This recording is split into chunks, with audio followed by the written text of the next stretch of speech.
Welcome to Mission Evolution Radio Show with Gwilda Wiyaka, bringing together today's leading experts to uncover ever-deepening spiritual truths and the latest scientific developments in support of the evolution of humankind. For more information on Mission Evolution Radio with Gwilda Wiyaka, visit www.missionevolution.org. And now, here's the host of Mission Evolution, Miss Gwilda Wiyaka. Hello. Thanks for joining us once again on Mission Evolution.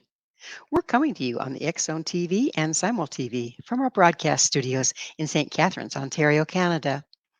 We're bringing the latest evolutionary information from today's leading experts.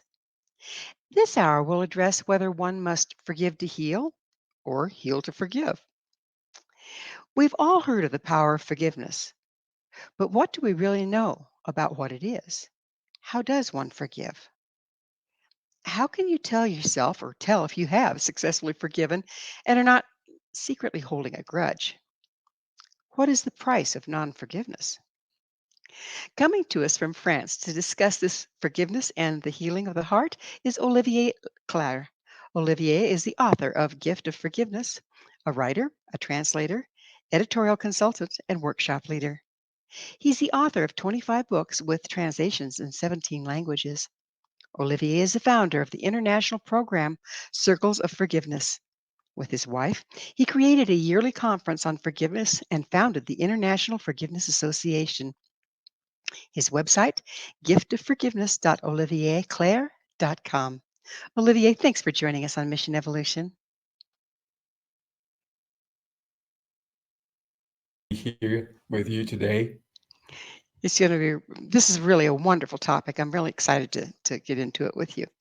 So, would you please define forgiveness as you will be working with it today?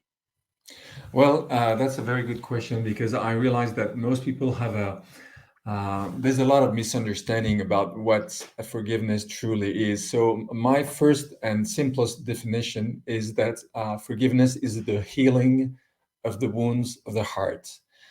Most of us have a heart that has been wounded, sometimes one time very badly in early childhood, adolescence, or later.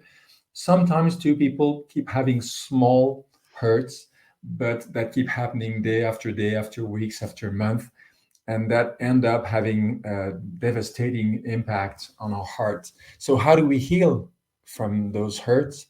That's the power of forgiveness. So that's pretty a lot more specific than what most people think, isn't it? Yes, and it's interesting because we all know how to heal the body. If I have a cut, if I burn myself, if it's a minor hurt, I know how to handle it myself alone. If it's a bigger hurt, I know how to join a doctor, a nurse, go to the hospital. I know exactly what to do about my body when it's hurt. But when it comes to the heart, most of us just don't know what to do about it. So we remain with hurts, with wounds that may date a year or a decade or 20 years ago, and it's still painful, it still hurts. And forgiveness, as it is practiced today, and there are various methods for that, is a fantastic way to reach that healing of the heart. So how does one forgive? Well, again, if we make an analogy with the body, when you're ill, you can use a variety of ways to regain health. You can use allopathy, homeopathy, aromatherapy. You can use acupuncture, Indian medicine. There are numbers of ways to reach health again. And the good news is that it's the same for the heart. There are many ways to reach this healing of the heart. I happen to share, and I have written about one specific way that I've called the gift of forgiveness, and that is practiced in what I call circles of forgiveness. But there are many other ways of doing that. And in my second book, which was recently released by Finhorn Press, it's called Healing the Wounds of the Heart. I also presented 3 other ones because I think it's important for people to know that if one and everybody may choose the method that is most appropriate for them. So there's a lot of misunderstanding about what forgiveness looks like. Do people sometimes think they've forgiven, but really have not? Yes, that happens a lot because we are taught that we should forgive. It becomes sort of a duty. And so it's often something that is very mental. It's in the mind because if I want to be someone, a good person, then I have to forgive. But true forgiveness is not something you just decide like this. Uh, and it's not only from the mind, it's from the heart. And there are ways to reach that. But when you have really reached that, the change is total in your mind, in your heart, even in your body. The amazing things that happen with forgiveness is that it can totally change the state of your health of your physical body. I was wondering if a lack of forgiveness or an unforgiving heart actually causes physical heart problems. Do you know? It causes a lot of health problems. Yes, in the U.S., you have this fantastic man, Dr. Fred Luskin, who works at Stanford on the Stanford Forgiveness Project. He wrote a book that's called Forgive for Good. And I invited Fred over to one of our big conferences on forgiveness. And he studies forgiveness like other people study all sorts of matters in universities. And what he says is fascinating. He says, if you do not forgive, and in saying that, we're not judging anyone, if you cannot forgive, then you'll start developing all sorts of ailments, digestive, joint problems, tumors, including cancers. And on the average, a person that does not manage to find a way to forgiveness will have a lifespan 5 years shorter than anyone else. Five Oh, years. So that's huge. that is huge. That is huge. It comes to mind though that if we forgive, some people they continue to wound us, to damage us. So can't that be detrimental to forgive someone only to be re-injured? Again, very good question because forgiveness should in no way be an excuse to let other people keep hurting us. And that's why in the workshops that I give, in the lectures, I always say I'm not teaching any kind of forgiveness that allows others to keep hurting me. You can, forgiveness, I say, is the healing of the heart. But we not only have a heart, we have a mind and we can think, and I can both heal my heart and have enough discernment to say what you have done is not okay. We live in society, there are laws, and so now that my heart is at peace, I'll go to court, I'll go to the police, and because you need to be confronted to the consequences of your act. But in court, I will not be seeking revenge, I will be seeking justice. And that's a huge difference again, because I do that with a heart at peace, and it changes everything. So then you're not in a polarized stance so much as coming from the center of your being. Is that what you're talking about? I'm not sure I understood your question. So when we're looking for revenge or when we haven't forgiven something, we're really caught up in it. Mhm. It tends to kind of polarize us. We only have one viewpoint. How Yes. does that differ once one has forgiven? Well, once you have forgiven, your heart is healed. And because your heart is in between your head and your hands, our heart is in between thoughts, reflections, and action. If my heart is at pain, is suffering, then my thinking cannot be positive. Try to do positive thinking with a heart that is wounded, it just does not work. If I heal my heart, then my thoughts change. I can start thinking about things I couldn't think before. I open my thinking. Positive thinking comes naturally to me. Plus, I gain a better health and better relationships with my spouse, with my children, with my neighbors, with everybody else. It seems like, many of us started being damaged in childhood and couldn't get away from the person or change the circumstance. So these compounded injuries, then as we take that into adulthood, don't we just kind of expect that sort of treatment? Yes, that's the risk of it, and that's why I mean we live in an amazing time. I don't think there's ever been before that many books, that many workshops, that many possibilities for us to become aware of the impact of our education and to try and change that and heal from that. And I think that's a great opportunity. Now, of course, it does take some time, but if we're willing to do so, we can benefit from the work of all those who've come before us. I mean, I haven't invented anything. My way of working with forgiveness comes from my meeting with Don Miguel Ruiz in Mexico in 1999. He's the author of the world bestseller, The Four Agreements, which I translated and published in French. And when I met him, he's the one that had me go through a forgiveness experience that changed my life. And then it's based on that experience that I wrote my book, The Gift of Forgiveness, that So, later the workshop and everything else came from it. So, so how yeah. can a person tell, because if we've been, wounded throughout our childhood and then we continue to be wounded, say in our marriage or in our relationships as an adult, how can you tell that you're suffering from compounded wounding? What are the signs that you have not forgiven and that you need to do this work? Well, the signs are very simple. Is that you're not happy, that you keep having the same thoughts coming over and over again, that you feel sad, you feel angry, you may feel resentment, hatred. And it's interesting. Look at how we speak. We say to hold a grudge, and we say to forgive. And there's the word to give and to forgive. And it's the same in French, it's the same in other languages. So, holding a grudge means we keep something poisonous inside ourselves. We're just poisoning ourselves. When we manage to forgive, then something is open again. And when that is open again, we can feel joy again, we can laugh, we can love, and the quality of our relationship increases in a fantastic way.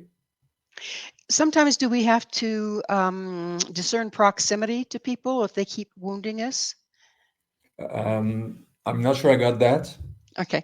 Um, Sometimes do we have to consider not exposing ourselves to the people that have wounded us in the past, even though we have forgiven? Yes, yes, of course. That is something very important. And, I was raised a Catholic, and there are things I was never told when I grew up in a religion in which forgiveness is important. And one of these things I wasn't told is that you can stop a relationship that is harmful to you. You don't have to stay in a relationship that is harmful to you. I read one great book about forgiveness by Desmond Tutu, the man, the archbishop that was with Nelson Mandela in South Africa. And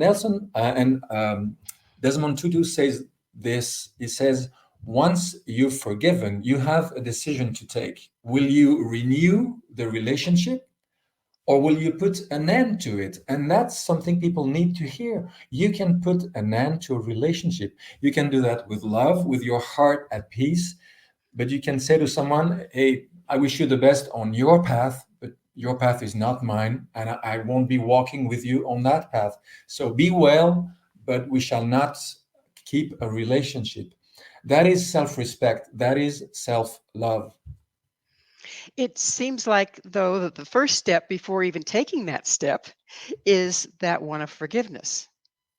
Yes, yes, yes, of course, and sometimes and very often too self forgiveness, because of course we may feel resentment towards others, hate, anger, but after having spent so many years working with people on forgiveness issues, I realized that most people just don't love themselves. They feel anger, they feel resentment, they have so many judgments against themselves. So if you help them reach self forgiveness, I mean, their whole Well, life changes. we'll have to pick up on self forgiveness on the other side of a station break.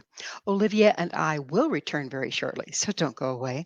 This is Mission Evolution, www.missionevolution.org.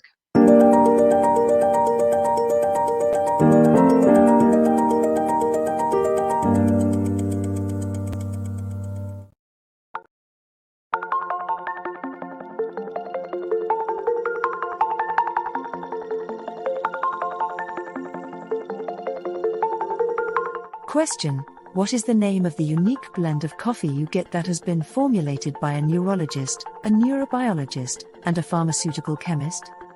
Answer: you get Beautiful Mind Coffee, a unique coffee blend that tastes great and has herbal ingredients that your brain will love, and it is not just coffee, it's brainalicious. Dr. Rathbone, Dr. Jang, and Dr. Winslow, the scientific team that created Beautiful Mind Coffee, decided to collaborate on a coffee focusing on brain health. As for those herbal ingredients found in Beautiful Mind Coffee, Dr. Rathbone, Dr. Jang, and Dr. Winslow, utilizing their combined extensive scientific research background, worked with many natural and herbal products until the exact formulation that is found in Beautiful Mind Coffee was created. With a unique scientific formula not found in any other coffee being sold or served, Beautiful Mind Coffee is the only coffee blend that contains 3 herbal ingredients found to aid in boosting your daily mental clarity and focus. Every cup of Beautiful Mind Coffee contains scientifically formulated amounts of maca root powder, green tea extract, and American ginseng, all supporting good brain health. Taking care of your brain's health now can help delay or prevent the onset of cognitive dysfunction, including dementia, Alzheimer's, and more general memory loss as you get older, just by enjoying the delicious flavor of our roasted coffee and herbal ingredients found exclusively in Beautiful Mind Coffee. Did you know that cognitive dysfunction also refers to deficits in attention, verbal and non-verbal learning, short-term and working memory, visual and auditory processing, problem-solving, processing speed, and motor functioning? For more on Beautiful Mind Coffee, the 3 scientists who formulated Beautiful Mind Coffee, and more details on the 3 unique herbal ingredients in Beautiful Mind Coffee, visit www.beautifulmindcoffee.ca. Beautiful Mind Coffee is now available online at amazon.ca and amazon.com. To order Beautiful Mind Coffee, visit www.beautifulmindcoffee.ca today.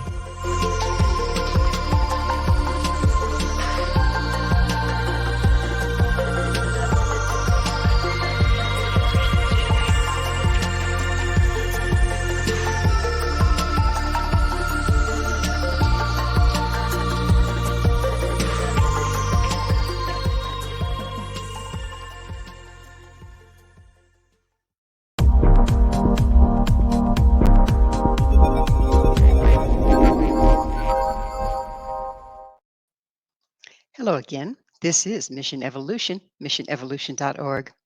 With us this hour discussing the power of forgiveness is Olivier Clerc. His website, giftofforgiveness.olivierclerc.com. Olivier, we were talking about self-forgiveness. Now, what causes us to have a grudge against ourselves? I think all our education does that. And when saying this, I'm not judging parents. I think most parents want the best for their kids, so they're just reproducing ways of education, what Don Miguel Ruiz called domestication, that end up, leading children and then young adults to judge themselves that they're no good, they're not beautiful enough, they're not clever enough. And they go on piling up judgments to the point where the level of self-respect, self-love, self-esteem is very, very low. So it does sound like you have to heal in order to forgive. Well, the interesting thing is it works both ways. A certain amount of therapy work may help you reach forgiveness at some point. And in the same way, we haven't talked yet about circle of forgiveness, but the process is something that lasts approximately 2 hours, from 2 to 3 hours. So it's very short, but it's amazing how in such a short amount of time, people will release something inside, and they will heal. So you can heal to forgive, and also you can forgive to heal. So it all depends where you start from, but it's interesting to know it works both ways. So, what are some of the main obstacles to forgiveness? Well, in my book, Healing the Wounds of the Heart, I listed 15 of them, and I'm not sure the list is exhaustive, but the first one I listed is the one that you hear all the time. A lot of people think that forgiving is condoning, that if you forgive someone, it's as if you said, well, what you did, it wasn't that bad. It's okay. Let's be friends again and have a cup of coffee. That's not it. Forgiving is healing your heart, but it's not because you are healing your heart that you become dumb, stupid, that you can't think, that you can evaluate the gravity, the seriousness of what has been done to you. And as I said before, sometimes you can go to court. So forgiving is in no way, really in no way condoning. It doesn't mean that you accept and you say it's okay for anyone to behave in this way. So that's like we were talking about.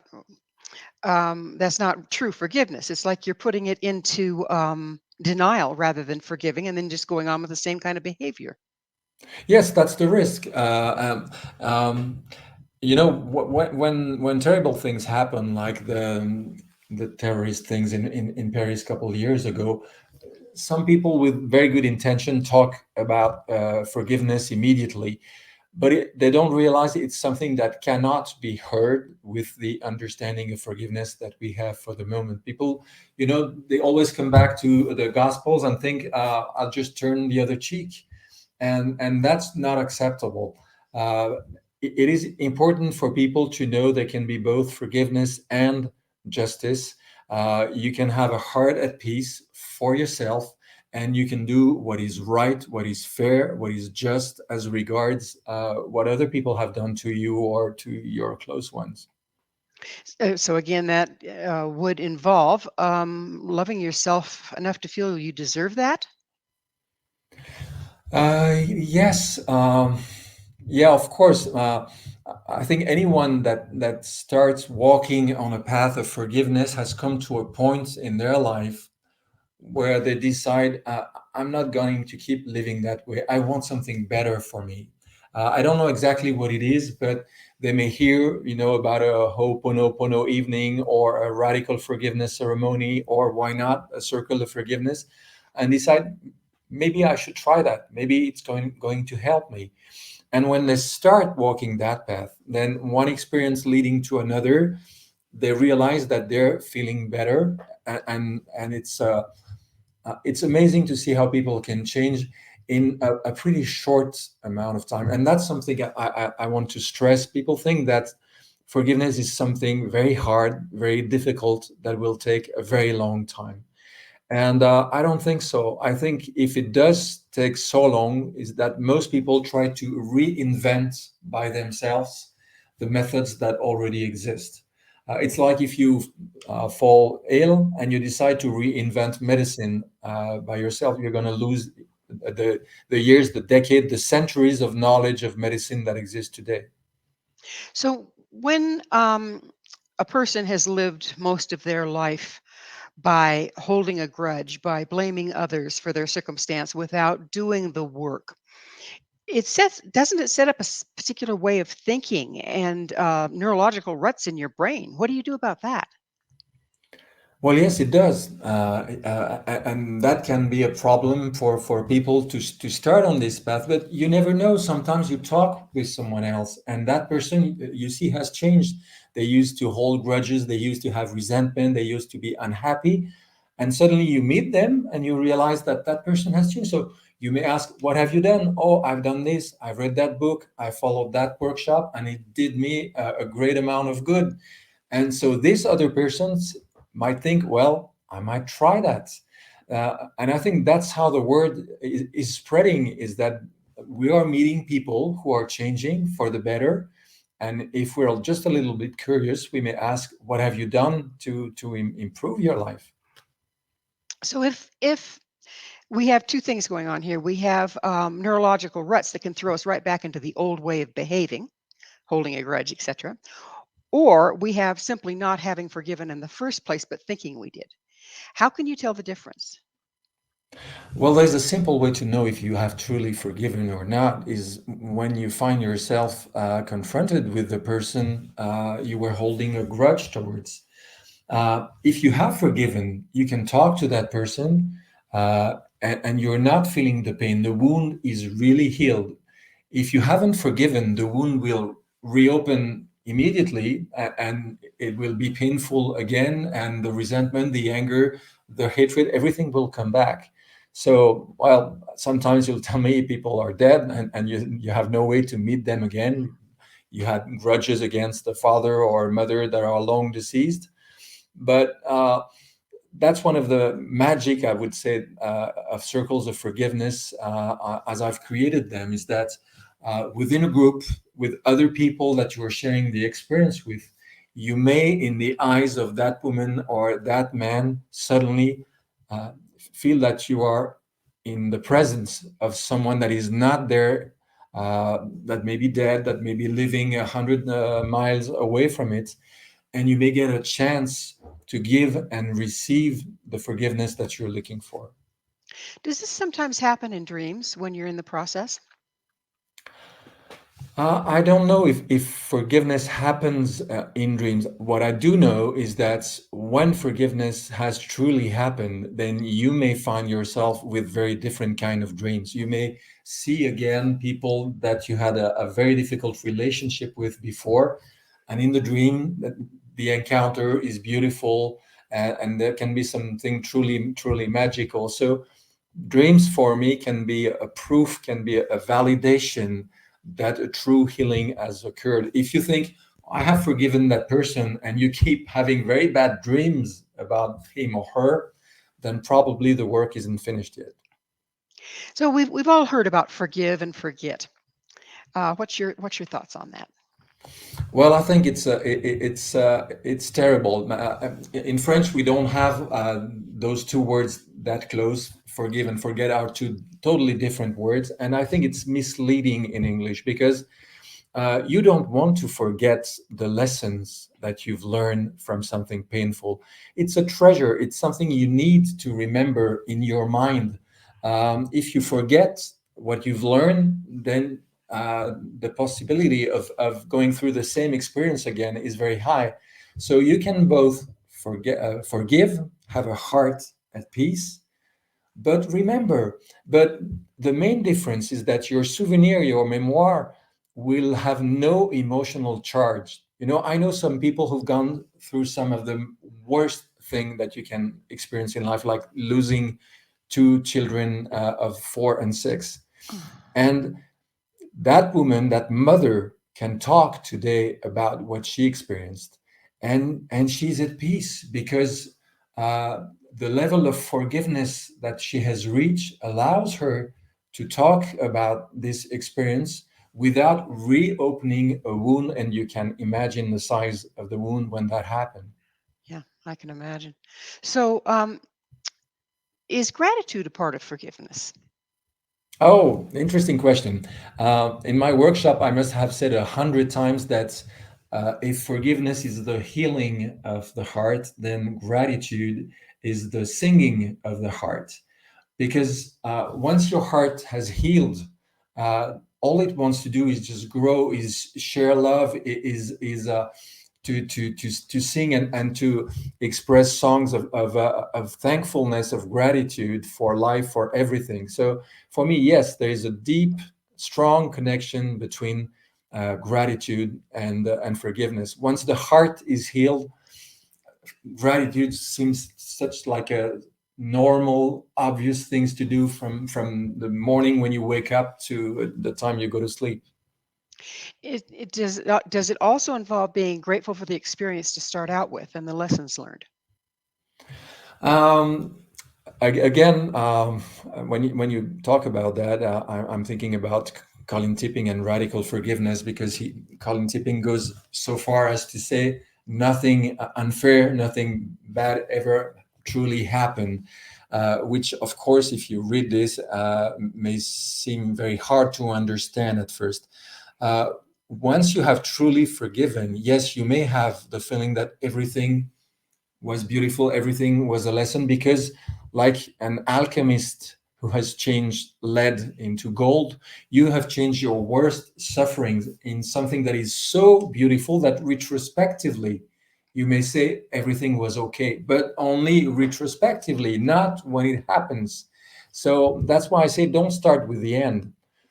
You have to walk that path, you have to do the healing work, and then yes, maybe one day you'll reach a kind of awareness where you say, even the sufferings, even the bad times, even the things that seem so unfair, so unjust when they happen, today I say thank you for that.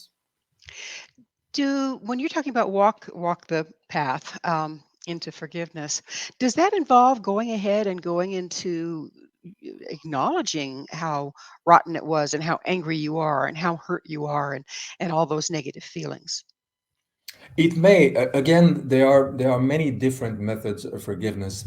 I know some where there is a lot of emotional work. For example, I remember Colin Tipping, the founder of Radical Forgiveness, telling me that in his workshop he had how do you call the tennis racket? Hmm.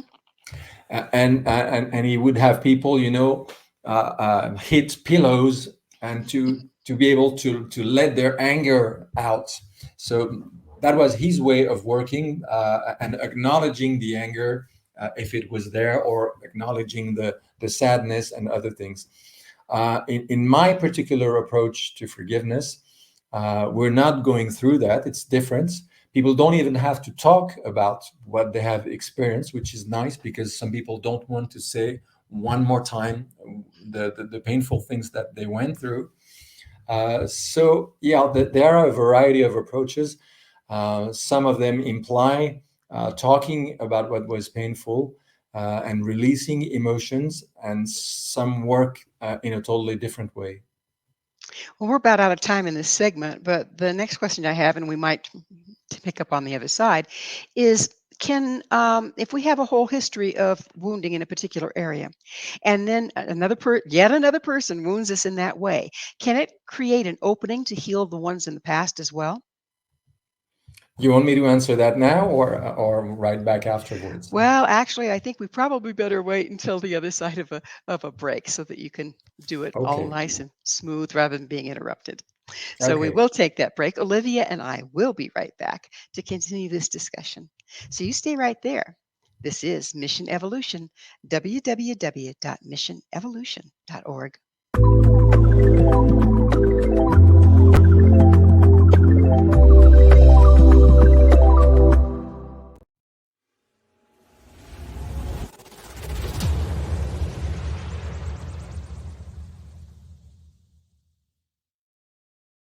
So I was watching the X Zone TV channel last night when I was abducted by aliens, and they kept repeating to me over and over again, simultv.com, simultv.com. What's simultv.com? That's what I asked them. They had it written on the side of their UFO. How do you spell that? UFO. No, I mean simultv.com. simultv.com. simultv.com. Right. simultv.com. Interesting that you were abducted by aliens in a simultv.com UFO last night. Oh, yeah? Yeah. Now that you mention it, I remember now last night I was awakened from a deep sleep. My great-grandmother was standing there. She said she'd come from the hereafter to tell me about simultv.com. She even spelled it out for me. simultv.com, sonny boy. simultv.com. simultv.com, sonny boy. Wow. Yeah. Guys, you'll never guess what my psychic guru just told me. simultv.com. Exactly. Are you guys psychic too? Of course. We all know about simultv.com. simultv.com.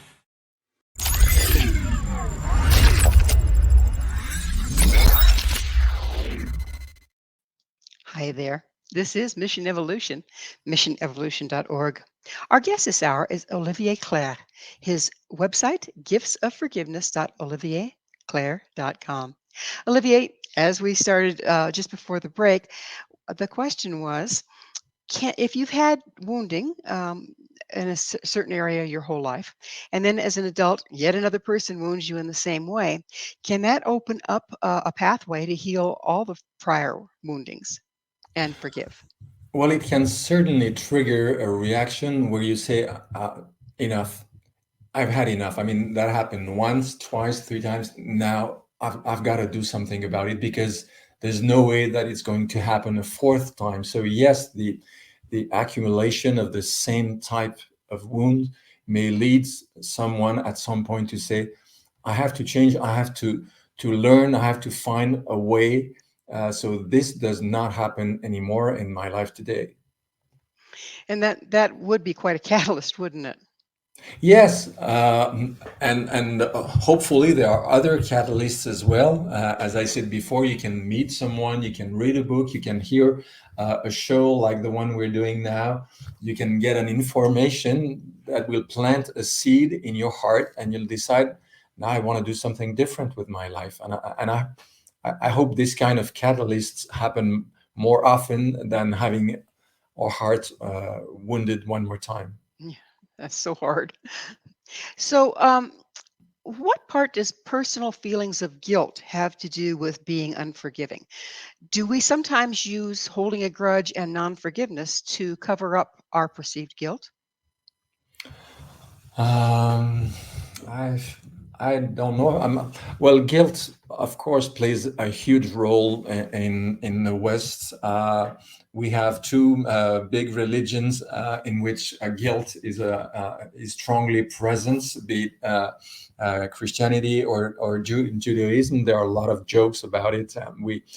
I mean, I grew up in the Catholic Church, so I know a lot about guilt too, and for sure, it's a feeling that is not allowing us to blossom, not allowing us to be truly who we are, and forgiveness will free us also of that guilt. So guilt, yes, is a major issue, and working on guilt, working on the lies that are behind the reason why we feel guilty, and managing to love ourselves again. This is so important. Again, I've said that before, but I'll say it again. I am just stunned to see the amount of self-judgment and self-hatred that we have in this society. How is it possible that so many of us are not their best friend, don't have for themselves the same love that a mother has for her children? This is something that we need to heal. And you know why?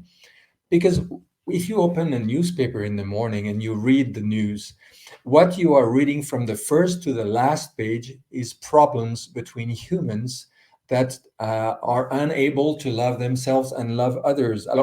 Of course, you have pages on politics, pages on economy, pages on ecology, pages on lots of different issues. But behind that, you have human beings, and you have human beings whose hearts are wounded, and because their hearts are wounded, they project their guilt, their hurt, their hatred, their anger towards others. So healing the heart is, to me, one of the most important thing we can do today. Honestly, I've been in the field of self-help and spirituality for over 40 years. And I've practiced hundreds of things. I want to test things and have a first-hand experience of everything. But honestly, none of the things that I have tested in all my life have had such a deep and lasting impact as forgiveness, as healing the heart. So, what about the wounds we can't remember? We talked about how very often we're set up for being re-injured because we've had to accept wounds growing up, and often a person kind of puts those into denial. If we're trying to forgive what's going on in the present, do we need to access and heal the wounds from the past that relate? I think that when you start to work on the issues first that you are aware of, you are doing a work that is very similar to peeling an onion. If you start peeling an onion, you have one layer that comes out. Oh, there's another one beneath. So you peel the second one. Oh, another one, and a third. And if you keep doing that, at some point you'll reach what's called the heart of the onion. So if we start working on issues that we're aware of with our family, friends, colleagues, and so on, we free some space inside, and we gather strength. And there comes a point where if there are past memories that we've forgotten, past traumas that we've denied or forgotten, if we are ready to heal them, they'll come up. And you don't have to look for them. If you're ready, if you do the work in their own right time, they will come up. There's this fantastic man, psychologist, psychotherapist, psychiatrist, that's called Dr. Stanislav Grof. He wrote many, many books, and he coined a word that I like a lot. He invented what's called holotropic breath work. Holotropic, it means what is trying to reach unity, what is trying to become whole again. And he says there's something inside us that is looking for ways to become whole. So if we just give the opportunity to that inner wisdom to manifest, if we start the work, then we'll be amazed to see that things will bubble up, and we will be able to process them, to heal them in their own right time. Do you think that our intention plays a large part of this, and a large part in what forgiveness needs to happen first? Did you say intention or Intention. attention? Intention. Yes, definitely. There are many books on the power of intention. And once you set your mind on a specific course, when you say, I want to reach that point, you don't know where is the path. You don't know anything. You just know that's where I want to go. Then it's amazing to see how life will set up the right things. You'll meet the right people. You read the right books. You'll have the good opportunities. So yes, setting an intention, even if you have no idea how on earth you're going to make this happen, setting an intention is like planting a seed, and that seed will grow, will sprout, will flourish, and one day you'll get the fruits of it. Do you think that sometimes setting an intention will draw in yet one more wound so that the others are exposed? I don't know about that. Well, maybe it's because I'm optimistic. Is that it?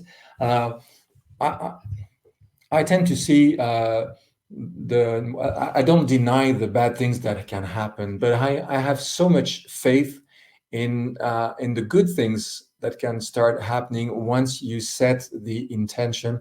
I want to change my life. I want to express the best that is in me. I have this soul, I have this spirit, I have this divine flame in me, and now I want to let it shine. I don't know how, but please, prayers ask, please guide me, please show me the path. And once you start asking, you get answers, really. So let's talk about the grudge a little bit. Exactly what is a grudge?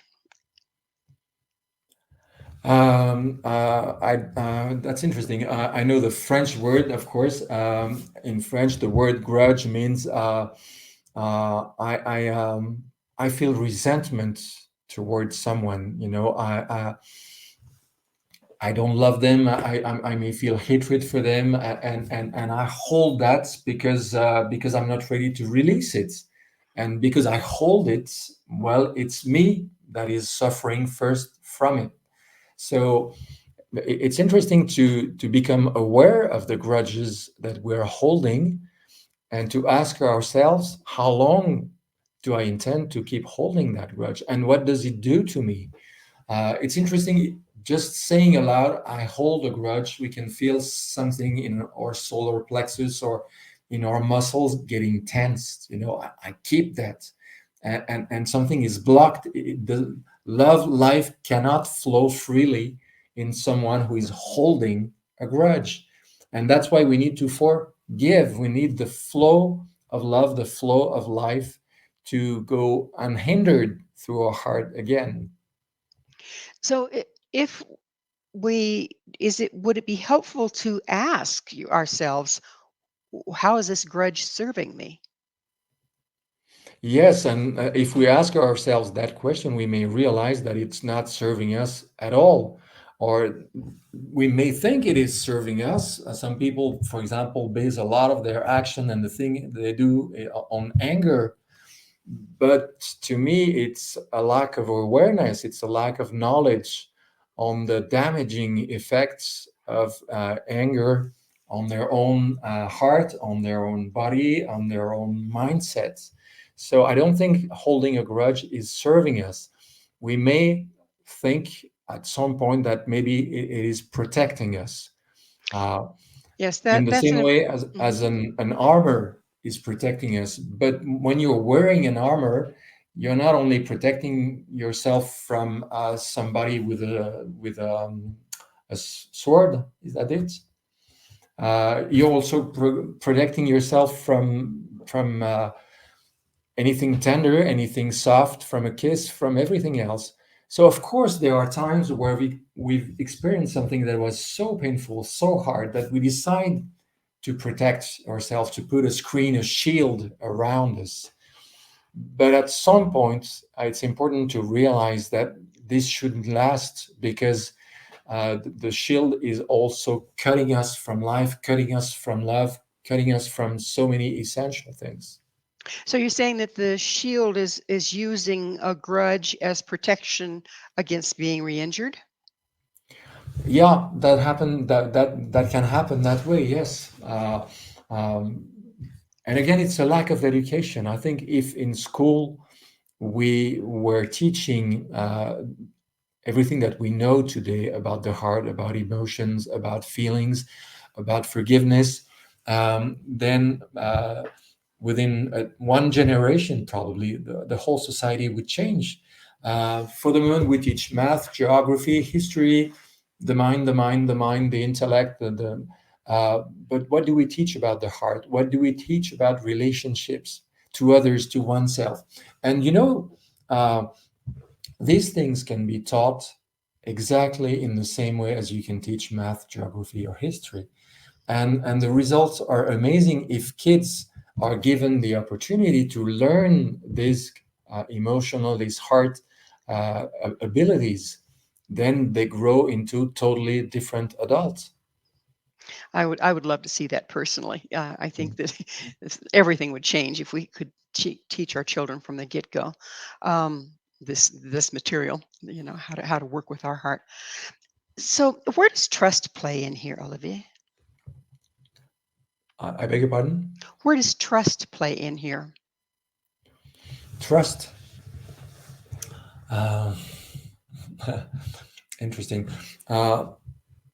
When we've been wounded, our level of trust in life, in others, sometimes even in ourselves, of course, lowers.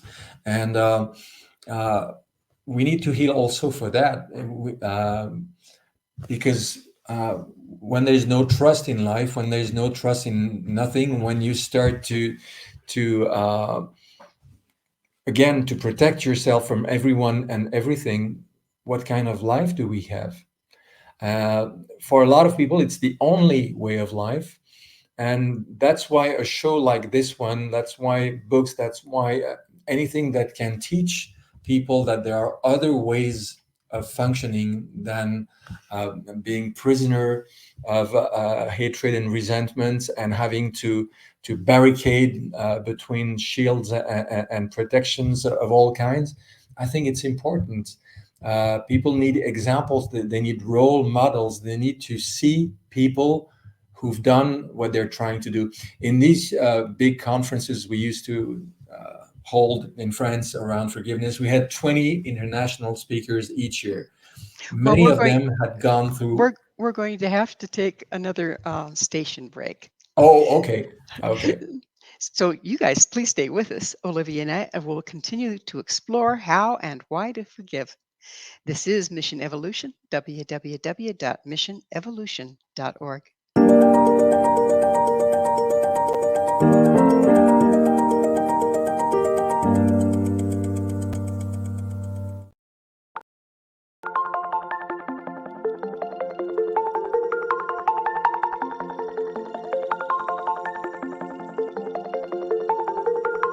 Question: what is the name of the unique blend of coffee you get that has been formulated by a neurologist, a neurobiologist, and a pharmaceutical chemist?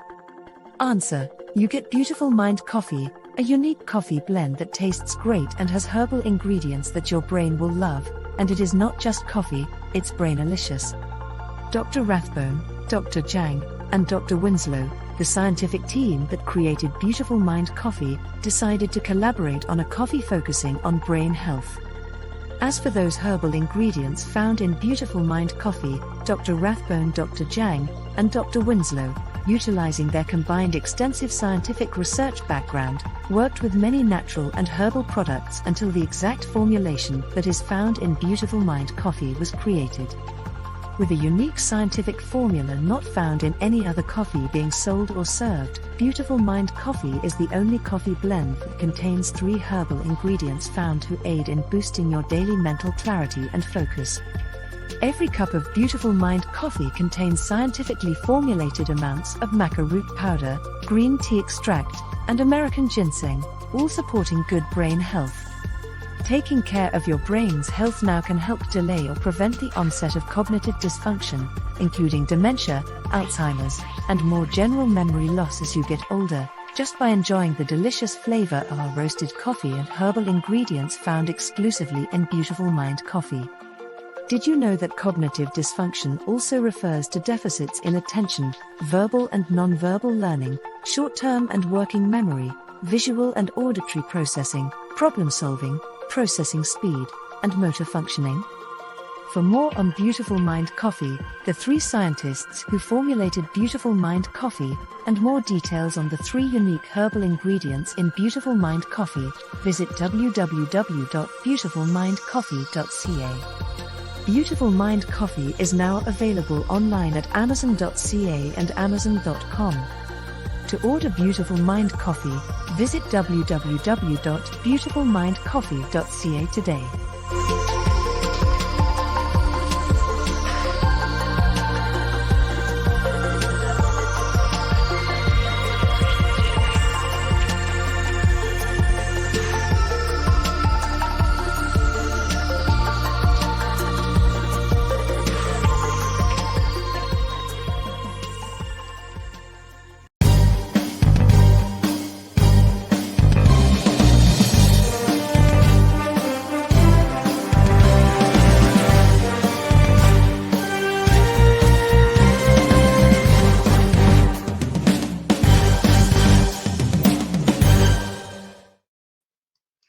Welcome back. This is Mission Evolution, missionevolution.org. With us this hour is Olivier Clerc. His website, giftofforgiveness.olivierclerc.com. Olivier, you alluded to some experiences, life-changing experiences that you had in Mexico. Would you go into those a little further? Yes, as I said, I translated and published in French the 4 Agreements by Don Miguel Ruiz, and I often say I don't publish books, I publish authors. I like to meet the man or the woman behind the book, and so I went to Mexico in 1999, and I had a 2 weeks trip, 1 week that was spent with Don Miguel in Teotihuacan. And I went there to meet Don Miguel, to know more about the 4 Agreements. I did not expect that he would have me go through a life-changing experience in forgiveness. And it happened in a very unexpected way, as I told in my book, The Gift of Forgiveness. It was the second day we were there, and at some point, Don Miguel has me come up to him, and after a short sequence that I describe in the book, suddenly he asks me, will you please kneel down in front of this woman on your left and ask forgiveness from her? And he doesn't say why, no explanation.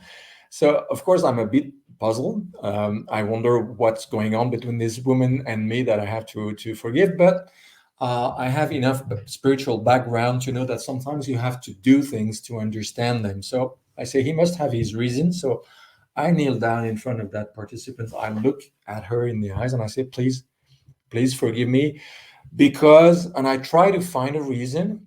And he stops me and says, no, don't try to find a reason. Just ask forgiveness from her and then move on to the next participant and then to the next and ask forgiveness from everyone here in the group.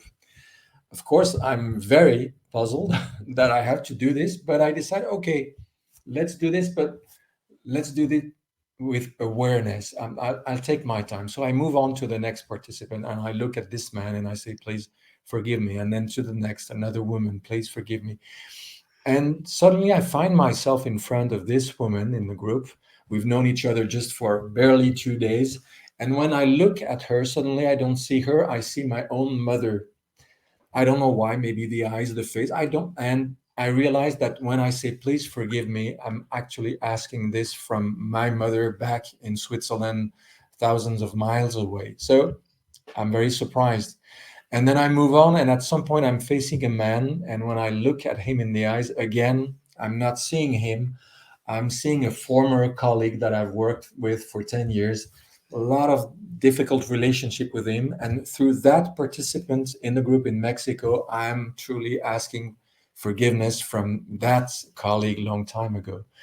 And suddenly I realized that this process that Don Miguel is going me through is actually what is called transpersonal. I don't have any personal problems with these people. We're on vacation. We're doing a spiritual retreat. No problems between us.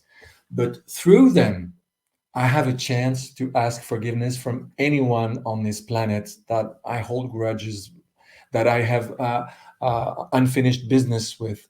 So by the time I finish this, there's already a change in my awareness that is pretty deep. And that's just the first step, 3 more to go. Second step, Don Miguel asks me to ask forgiveness from my scapegoats, the people we demonize. We read the newspapers in the morning and we know who we can hate today, what sort of people, of what religion, of what political side, of what business we can hate. And Don Miguel says, ask them forgiveness for using what they do and what they say to keep your own heart shut. Very interesting request. So I do that inside. I close my eyes and I ask forgiveness from all my scapegoats, all the people I demonize in the world.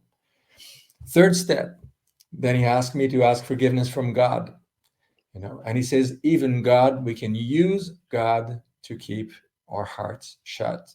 It's like when people say, well, where is God when there's war? Where is God when a woman is raped? Where is God when there are pedophiles and so on? When we say that, we're using God as a reason to close our hearts. So he says, ask forgiveness from God as well. And again, I close my eyes, I take some time, and I realize that, yes, there are times when I'm using what is most sacred as a reason to shut my heart. And the fourth and final step, and Miguel tells me it's going to be the most difficult part. He says, now ask forgiveness from yourself. And if there hadn't been these 3 steps before, I would not have been able to ask forgiveness from myself. Too difficult. But because there was the first, the third, the second, and the third steps, I found myself able to truly, deeply, honestly ask forgiveness from myself for all the times where I just wasn't there for me. And when I do that fourth step, it's like this huge dam behind which for almost 40 years, the waters of hatred, resentment, and angers had been accumulating. That dam suddenly explodes, and all this filthy water can leave my heart. So I have what is called a peak experience, a moment of just pure freedom and blessing, something quite unique in my life. And honestly, there was a before and after this experience. It healed something inside me in an amazing way, especially if you consider that the whole experience lasted probably less than 45 minutes. That's amazing. So it sounds like in the process of peeling the onion was the questions or the activities that he had you do was peeling that onion to the heart of the matter. Exactly. Was the Yes. heart of the matter the lack of self-forgiveness? I think the lack of self-love, the lack of self-esteem, yes, it is so basic in our lives. So when finally I was able to reach that self-forgiveness, uh, we tend to treat others as we treat ourselves. So if I hate myself, if I judge myself, then I'll hate and judge others. If finally I manage to reach self-forgiveness, self-love, to let go, to release, to let the flow again through me, then who am I to judge others? I mean, Yeah, we do tend to judge others as we judge ourselves, don't we? yes, Even we'll do God, that. even Yes. God. That's amazing. That's pretty amazing. So, Claire, it's that time in the program when I need to ask you, what is your mission?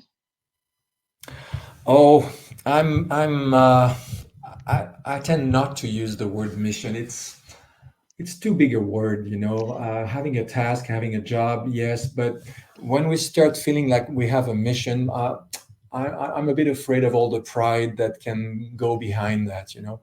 I don't feel I have a mission. I have a passion, that's for sure.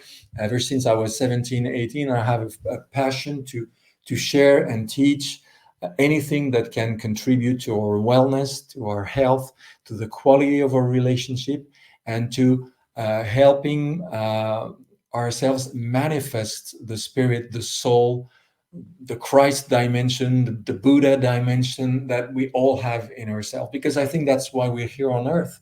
And I'm striving on my own little level to be a little better each day. And through all my books, all my workshops, everything that I do, I'm trying to spread this message as many other authors do in the world. It's a beautiful mission, even if it's not a mission. It's a beautiful passion. How's that? Yes. So, if you were to design a portion of the school systems to start meeting this need of introspection, of peeling back, of forgiving ourselves and others, what would it look like? Well, there are very simple things that can be taught in school very early on. I mentioned that I had translated Don Miguel Ruiz. Just the year before that, in 1998, I was lucky to read the unpublished manuscript of Marshall Rosenberg, his founding book of nonviolent communication. Words are windows or they are walls. And nonviolent communication, for instance, is a very simple, powerful tool that allows children or adults, for that matter, to start hearing with other ears, to start hearing not only the words, but the emotions, but the needs, what is really going on inside the other person. That's one thing I mentioned because today millions of people know about nonviolent communication. The four agreements is another simple way to teach basic human skills that any kids can learn. I'm sure we could quote and mention tens of others. The thing is, we can teach that very early on. We can teach children to be aware of themselves, be aware of their feelings, and to find ways not to accumulate unresolved issues inside to the point where either they become sick or they become violent and start hurting others, or they let themselves be the victims of others. This can be taught really early on. It starts being done here and there, but it's not yet the main part of our education system. It would be a bit of a radical change, would it not? Because, again, right now, a lot of families control their children through guilt and punitive measures that erode their self esteem. And that's the way they were handled. And that's the way the ones before them were handled. How can we break that chain so that the children getting this new knowledge can reconcile that with being re injured when they go home? Well, you're right. That would be a radical change, but it was also a radical change in the first place to send kids to school. I mean, it's not so long ago that kids were in the fields, kids were working with their parents, and they were getting no education at all. So we managed to make that first radical change and have school compulsory for all children in many countries, at least. So, yes, we could do a radical change of the same size by deciding that we want our kids to grow feeling happy, feeling healthy, uh, and being able to both develop healthy relationship and be able to stop a relationship that is no longer healthy. This can be done, and I think that, you know, as I said, I started being interested in self-help and spirituality in the 70s. Today, the number of people reading books of self-help, reading books of spirituality, going to workshops is amazing. It means a whole generation now has grown with that. And that generation is starting to teach that to their own kids and grandkids. So I don't know how long it will take, but my hope is that at some point, progressively, the system will change, because it will have to. I don't know how it is in the US, but in Europe and in France in particular, the education system is on the border of collapse, because teachers are trying to do something that is so unfit to the needs of the times, that there is violence, there is people are having burnouts all the time, and so on. Yeah. Well, we have just a little bit of time left in in the show, actually. So, in closing, what would you like to share with Mission Evolution's worldwide audience? What I'd like to share is that, honestly, if anybody hearing us wants to change something radically in their lives, then doing anything that helps them heal their hearts will have the most dramatic, lasting, and deep effect that they can dream of. There's such a wide variety of methods. I mentioned my own, which is called the gift of forgiveness, but I said there's radical forgiveness. Dr. Fran Luskin, 9 steps to forgiveness. I mentioned nonviolent communication. I mentioned the 4 agreements. Do something that helps you heal your heart, and your life will indeed change in ways you cannot even imagine. Well, unfortunately, we are out of time. Olivia, thanks so much for coming on the show and sharing your wisdom. Thank you, Gwilda. Our guest this hour has been Olivier Clerc, the author of The Gift of Forgiveness, writer, translator, editorial consultant, and workshop leader. His website, giftofforgiveness.olivierclerc.com. This has been Mission Evolution with Gwilda Wiyaka. For more information or to enjoy past archived episodes, visit www.missionevolution.org. And please be sure to join us right here next time as this mission continues, bringing information, resources, and support to our evolving world.